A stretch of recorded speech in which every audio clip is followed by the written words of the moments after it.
Hello students, so after completing the chapter thermodynamics, today we are going to start the chapter 13 kinetic theory of gas. So this is a small unit which talks about the nature of gas, properties of gas and what may be the possible effects of a gas.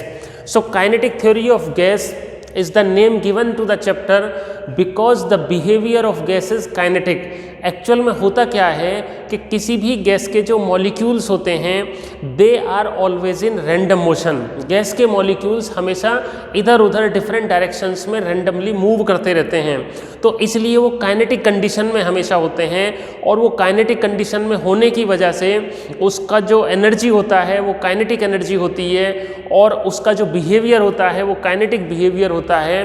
तो उसी पर depend करते हुए जो different gas के parameters हैं जैसे pressure, volume, temperature, work done, energy, momentum, वो सब हमें यहाँ पर डिस्कस करना है. तो इसमें सबसे पहले मैं आपको बता दूं कि हम जिस गैस को लेके बात करेंगे वो एक आइडियल गैस है. ठीक है, तो गैस बेसिकली क्या होती है? Gas is a collection of large number of particles. मतलब गैस में बहुत सारे पार्टिकल्स होते हैं and distance between the particles in A gas is large.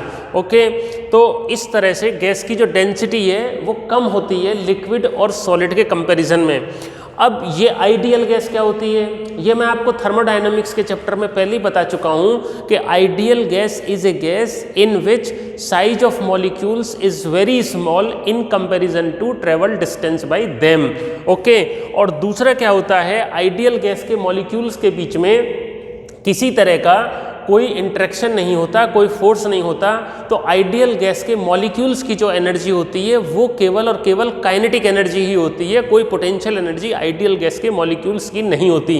अब कोई भी जो गैस है, जनरली गैसेस आइडियल गैस कोई भी नहीं है, परफेक्ट गैस कोई नहीं है, लेकिन कुछ रियल गैसेस हैं कि उनका जो बिहेवियर है that is close to the ideal gas behaviour. So real gas behaves as an ideal gas at high temperature and low pressure. High temperature और लो प्रेशर पर कुछ रियल गैसेस हैं जो आइडियल गैस की तरह behave करती हैं. अब किसी भी गैस का जो इक्वेशन होता है वो उस गैस के प्रेशर, वॉल्यूम और टेम्परेचर में रिलेशन होता है. सो ये होता PV is equal to KT. तो K कांस्टेंट है और इस कांस्टेंट की वैल्यू होती है NKB, where N is the total number of molecules and KB is the Boltzmann constant. So what is KB here? KB is the Boltzmann's constant and its value is 1.38 into 10 raised power minus 23 joule per mole. Okay, ये Boltzmann constant की definition हो जाएगी. Okay, joule per kelvin, sorry this is joule per kelvin जो Boltzmann constant का unit होता है. Okay, अब 1.2, sorry this is not the value, the value is 1.23 into 10 raised power minus 38 joule per kelvin जो Boltzmann constant की value होती है. अब इसके बाद हमें ये देखना है कि भाई 1.38 दिस इज, एक सेकेंड यहाँ पर ये इसका ठीक कर लीजिएगा वैल्यू को. This is 1.38 into 10 rays power minus 23 joule per kelvin, ये वैल्यू होती है बोल्ट्जमैन कांस्टेंट की. फाइन, तो यहाँ से क्या होगा, PV upon NT is equal to KB is constant. So P1 V1 upon N1 T1 is equal to P2 V2 upon N2 T2. अब इसके बाद हम आते हैं काइनेटिक थ्योरी ऑफ गैस के ऊपर. तो काइनेटिक थ्योरी ऑफ गैस के कुछ पोस्टुलेट्स हैं. काइनेटिक थ्योरी ऑफ गैस में जो हम मेनली डिस्कस करेंगे वो गैस का प्रेशर डिस्कस करेंगे कि गैस जो होती है वो प्रेशर डालती है. When a gas is taken in a container then it exerts pressure on the walls of the container. तो जो गैस का प्रेशर है वो गैस का मेन कैरेक्टरिस्टिक होता है कि gas exert pressure on the walls of the container. तो गैस के प्रेशर का फॉर्मूला ड्राइव करने के लिए हमें काइनेटिक थ्योरी ऑफ गैस के कुछ पोस्टुलेट्स जानने होंगे. तो देयर आर पोस्टुलेट्स. सो मैं थ्योरेटिकली आपको बता देता हूँ, नोट्स मैंने आपको ग्रुप में भेज दिए. पहला पोस्टुलेट ये होता है कि किसी भी गैस के सभी मॉलिक्यूल्स एक जैसे होते हैं all the molecules of a gas are identical but the molecules of one gas is different from that other, लेकिन एक गैस के मॉलिक्यूल दूसरी गैस के मॉलिक्यूल से डिफरेंट होते हैं। सेकेंड पोस्टुलेट होता है कि जो गैस के मॉलिक्यूल्स का साइज है this is very small in comparison to the distance travelled by them. Third postulate है always the molecules of a gas are in random motion, they move along straight line directions, जो path होता है, और during their motion they collide with each other, और ये जो collision होता है elastic collision होता है, मतलब कि गैस के जो molecules हैं they randomly move and during their motion they collide and the path travelled between two collision is a straight line path, okay, and this collision is elastic collision।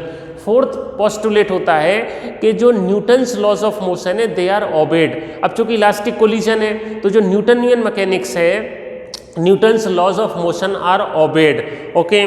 जो fifth postulate है वो ये होता है the density of gas is uniform throughout, मतलब किसी container में अगर कोई गैस ली जाएगी तो उस कंटेनर में उस गैस की जो डेंसिटी होगी वो सभी जगह यूनिफॉर्मली डिस्ट्रीब्यूटेड होगी। जो distribution of mass of gas है it is uniform through out.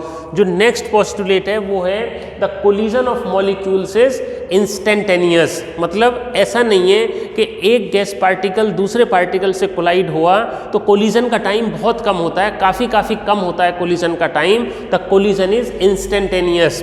और लास्ट पोस्टुलेट होता है the average distance travelled between two successive collision is called the mean free path. ये मीन फ्री पाथ का जो concept है ये चैप्टर के लास्ट में आएगा।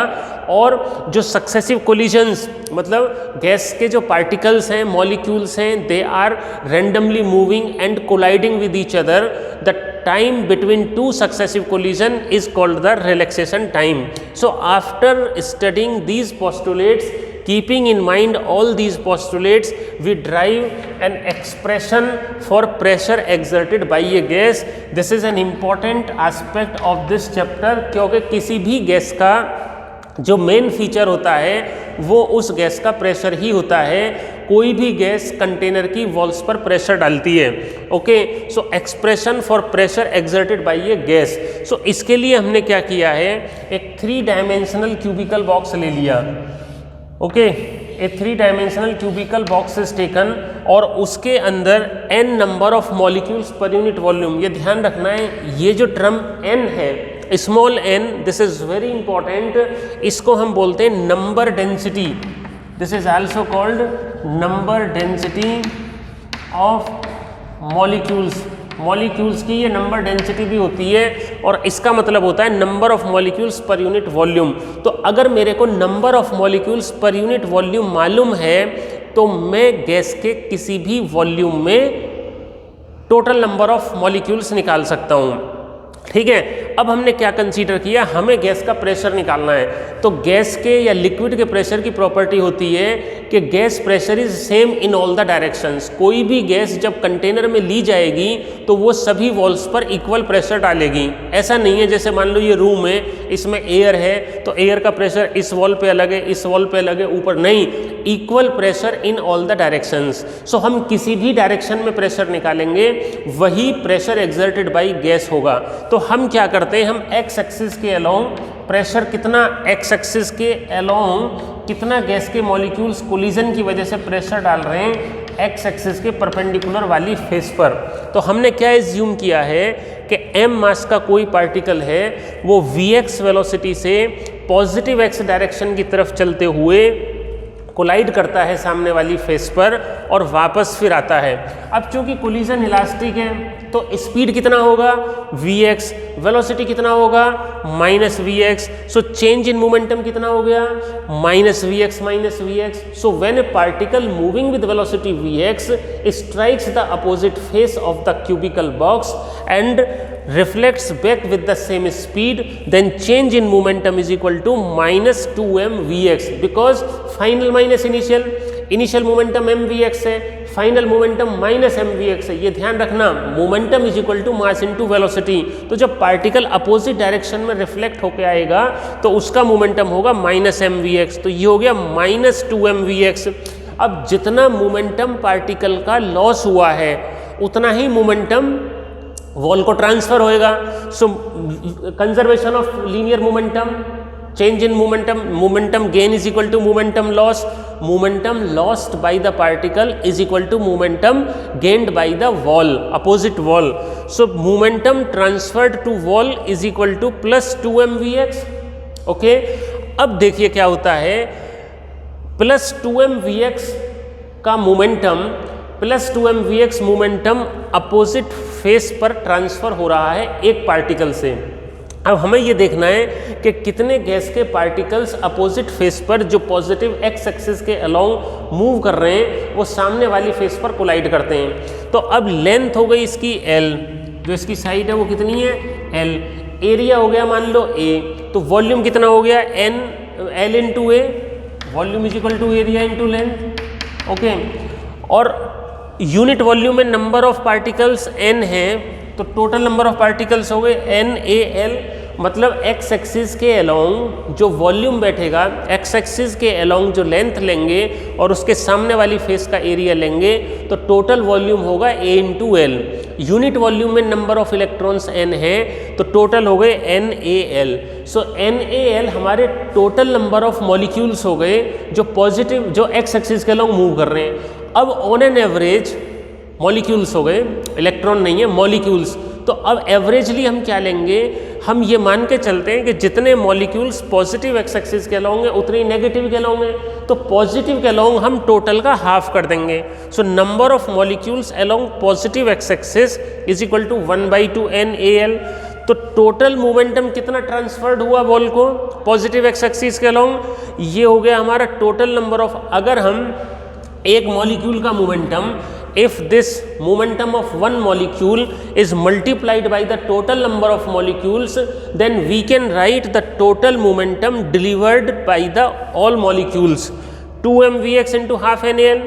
so ये यहाँ पर मैंने लिखा है mvx NaL, और यहाँ पर अगर rate of change of momentum में निकालूँ delta p, this is delta p। Okay, तो delta p by delta t ये आ जाएगा।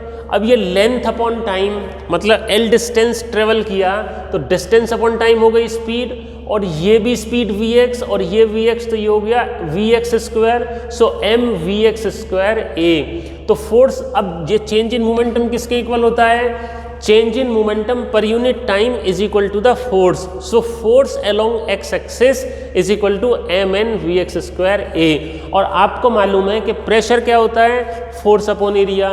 तो एक्स एक्सिस के अलोंग जो मॉलिक्यूल्स कोलाइड कर रहे हैं वो कितना प्रेशर डाल रहे हैं सामने वाली फेस पर, that is px is equal to fx by a और mn vx स्क्वायर। अब होता क्या है कि जितने भी मॉलिक्यूल्स एक्स एक्सिस के अलोंग मूव कर रहे हैं, all the molecules moving along positive x axis travel with the different speed। तो हम क्या लेते हैं, हम लेते हैं एवरेज। तो एवरेज जो जब लेंगे तो एवरेज प्रेशर कितना होएगा mn vx square bar. So vx square bar is the average of all the speeds, average of square of all the speeds moving along positive x axis. अब होता क्या है कि there is equal probability of moving all the particles in all the directions. So जितना average speed x axis के along होगा उतना ही वाई के अलोंग, उतना ही जेड के along.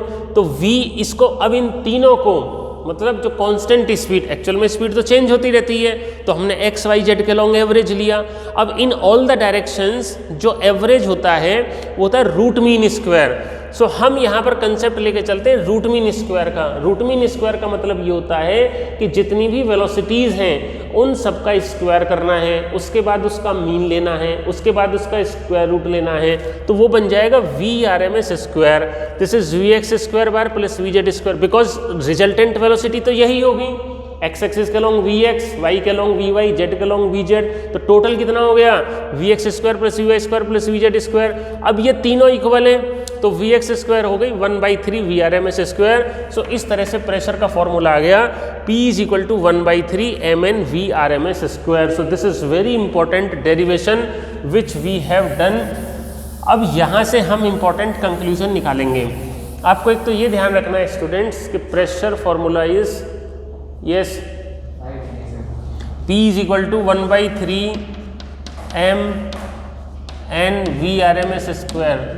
Okay, and this n is equal to, yes, n is equal to total number of molecules per unit volume. n is equal to total number of molecules per unit volume. So this total number of molecules in total volume n, total volume V, so n is equal to n by V. So this can also be written as 1 by 3 m n by V VRMS square. This is another form. So this m is the mass of each molecule, capital N is the total number of molecules. So ये हो गया mass of gas VRMS square. This is another form. और mass upon volume हो गई density. So P is equal to 1 by 3 rho VRMS square. तो बहुत important derivation students ये है, प्रेशर एक्सर्टेड बाई ये gas, it can be written in any form.